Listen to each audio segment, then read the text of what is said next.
Il n'a pas crié, il n'a pas riposté, il ne s'est même pas levé, jusqu'à ce qu'on le force à le faire. Le sang coulait lentement de son arcade sourcilière, glissant le long de sa mâchoire, tombant en silence sur les carreaux blancs de ce petit diner du Tennessee. 5 adjoints, main sur l'arme, prêts à transformer un petit déjeuner familial en fusillade. Et Marcus G. Carter restait immobile. Il ne les regardait pas. Il fixait l'insigne tombé à ses pieds. Tu as déjà vu un homme qui ne bouge pas. Pas parce qu'il n'a pas peur, mais parce qu'on lui a arraché la peur morceau par morceau il y a bien longtemps. Marcus n'a pas toujours été comme ça. Mais aujourd'hui, il n'avait plus le choix. Quelques heures plus tôt, le bruit régulier des pneus sur une route oubliée. Ces routes où les arbres sont plus nombreux que les panneaux. Marcus tenait le volant de son SUV gris, la lumière du matin dansant sur le pare-brise. Sa femme, Dr Naomi Carter, tapait sur sa tablette concentrée, absorbée toujours en retard de 2 mails. Derrière, leurs 3 enfants. Zaire, 17 ans, grand athlétique déjà repéré par les recruteurs universitaires. Maya, 14 ans, ses lunettes glissant sur son nez absorbées par des équations. Et Ellie, 10 ans, le genre d'enfant qui pose trop de questions et qui comprend bien trop vite.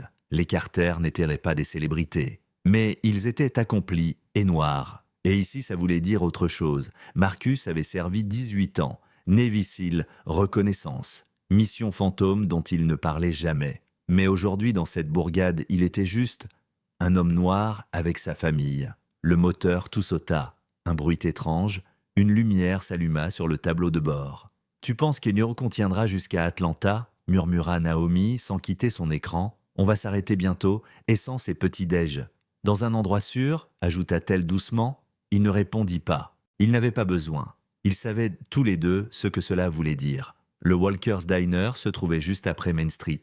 Une enseigne au néon, de la peinture écaillée, des regards insistants. Marcus sentit immédiatement que quelque chose n'allait pas. Les conversations s'étaient arrêtées. Un homme avait figé sa fourchette en plein vol. Et au fond de la salle, un shérif et 2 adjoints les fixaient. Mais ils s'assirent, commandèrent des gaufres, des œufs, du café. Essayèrent d'avoir l'air ordinaire. Mais il ne l'était là pas ici. 10 minutes plus tard, Maya sortit son téléphone. On fait une vidéo pour le vlog de famille pour le montrer à la réunion.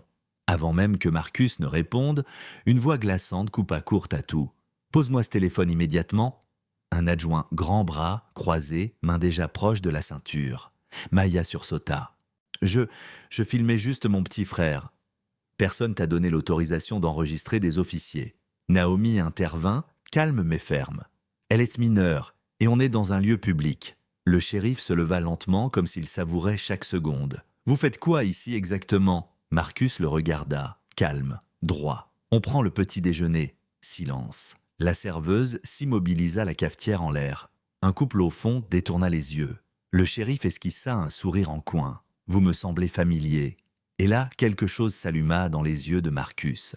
Pas de peur, pas de rage, mais un souvenir. Flash, boue, hurlement, entraînement, SEAL à Coronado. Un instructeur lui avait craché au visage en l'appelant le singe de service. Marcus n'avait pas bougé, pas ce jour-là.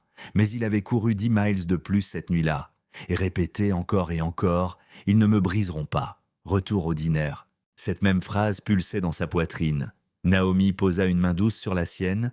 Zaire se redressa. Marcus secoua la tête. Pas encore. Le shérif fronça les sourcils. « Vous avez une pièce d'identité, soldat ?» Maya chuchota. « Papa, s'il te plaît, partons. » Et là, une autre voix. Fatiguée, tremblante, celle de Becky, la serveuse, 50 ans passés, toujours là, toujours debout. « Shérif, ils n'ont rien fait de mal. Laissez-les tranquilles. » Le silence fut plus lourd encore. Le shérif tourna lentement la tête. « Becky, tu veux garder ton job ?» Elle se figea, regarda Marcus, puis Naomi, larmes aux yeux, et recula, silencieuse. 2 autres adjoints entrèrent, 5 désormais. Marcus se leva, pas vite, pas brusquement, juste, droit. Il sortit lentement son portefeuille, déposa sa carte militaire sur la table. Personne ne bougea. Le shérif grogna, « Dernier avertissement. Les mains dans le dos. Ou on le fait à ma manière. » Marcus le regarda, pas avec peur, avec fatigue. « Vous l'avez déjà fait à votre manière. » Zaire se leva, Naomi aussi. Maya serra la main d'Ellie. Et c'est là qu'une voix ricana au fond. « Même les SEALs nous font plus peur ici. » Un rire, puis 2. Le genre de rire lâche qui cherche à suivre la meute. Marcus les regarda, un seul, celui qui avait ri, et dans son regard, un éclat de honte. Juste un instant, puis il détourna les yeux, et c'est là que le shérif poussa Marcus. Violent, sec, sa tête heurta le coin de la banquette, le sang coula, et tout redevint silencieux, à suivre. L'insigne tomba sur le carrelage dans un bruit sourd. Marcus ne bougea pas. Sa main resta détendue le long de sa cuisse, le sang goûtant lentement de sa tempe régulier précis, comme un compte à rebours que personne ne savait écouter. Le shérif Clayton Maddox gardait sa main proche de son arme tendue nerveuse. Mais sur son visage, un doute, une faille, infime. Mais Marcus la vit. Un éclair de reconnaissance ou peut-être de peur. La peur de ce qu'il venait de faire et de qui il venait de faire tomber. Parce que Marcus n'était pas un inconnu, pas un touriste de passage, il était la tempête qu'on croit ne jamais voir arriver. Puis une voix à l'extérieur. « Lâchez mon mari tout de suite !» Naomi surgit à travers la porte comme une détonation déterminée protectrice tremblante. 2 adjoints tentèrent de l'arrêter. Elle les repoussa d'un geste rageur. « Elijah est en pleurs dans la voiture, dit-elle hors d'elle, et ma fille est en train de tout filmer. » Maya était là derrière portable levé, caméra stable. Zer debout, muscles tendus, prêt à exploser. L'adjoint Brooks, le plus jeune, commençait à transpirer. Ses yeux allaient l'étau de Marcus au shérif nerveux hésitant. Ce n'était clairement pas ce qu'il avait signé en entrant dans la police. Le shérif le sentit. « T'as un problème, Brooks ?» demanda-t-il, calme mais venimeux. « Non, monsieur » murmura Brooks, mais il ne leva pas les yeux et ne dit plus rien. Puis une autre silhouette entra. Clara Jones, la propriétaire de la boutique en face, veuve, respectée, noire, elle avait vu cette ville changer et pourrir. Elle franchit la porte du dîner sans trembler les bras croisés, le regard brûlant. « J'ai tout vu », dit-elle, les gens commençaient à s'agglutiner dehors. Des voisins, des passants, certains avec leur téléphone, d'autres figés silencieux. Parce que ce n'était plus seulement l'affaire d'un homme, c'était l'histoire d'une ville. Clara s'avança, lente, solide. « Tu es allé trop loin cette fois, Clayton !» Le shérif tourna la tête vers elle. « Ça ne te regarde pas, Clara. » Mais elle resta droite. Elle regarda Marcus blessé debout, puis tourna les yeux vers la foule, et dit tremblante mais ferme, « Cet homme a servi ce pays plus que toi. Tu as humilié sa famille. Juste parce que tu pouvais. » Un souffle de stupeur traversa la salle. Le visage du shérif se contracta. Pas de honte, pas de remords, non cette colère pathétique qu'on voit chez ceux qui se croient tout-puissants. « Vous pensez tous être mieux que moi ?» cria-t-il. « Ce type débarque ici avec sa petite famille parfaite, ses médailles, et vous oubliez qui protège cette ville, qui l'a bâtie. » Il balaya la salle du regard, mais aucun regard ne le soutint. Même Brooks fit un pas de côté. Le souffle du shérif s'accéléra. Il pointa Marcus du doigt, tremblant de rage. « Je m'en fous de ce qu'il a fait. Il n'est pas le bienvenu ici. » Et voilà, la vérité. À nu, sale, Marcus avança, pas rapidement, pas violemment. Juste, droit. Il se posta face au shérif, regard planté. Sa voix était basse, posée, mais chaque mot frappait comme un poing. « J'ai versé mon sang pour ce pays dans des endroits que tu ne pourrais même pas épeler. J'ai vu mes frères mourir dans le sable pour que des hommes comme toi puissent jouer les rois dans des dîners. » Il inspira, longuement, puis regardant autour de lui, « J'ai combattu de vrais monstres. Toi t'es juste un petit homme avec un badge et une âme minuscule. » Le shérif ouvrit la bouche mais aucun mot n'en sortit. Et puis les sirènes, des voitures banalisées, des agents en civil, l'État, les droits civiques, les fédéraux. Quelqu'un peut-être Clara, peut-être Naomi avait fait ce qu'il fallait.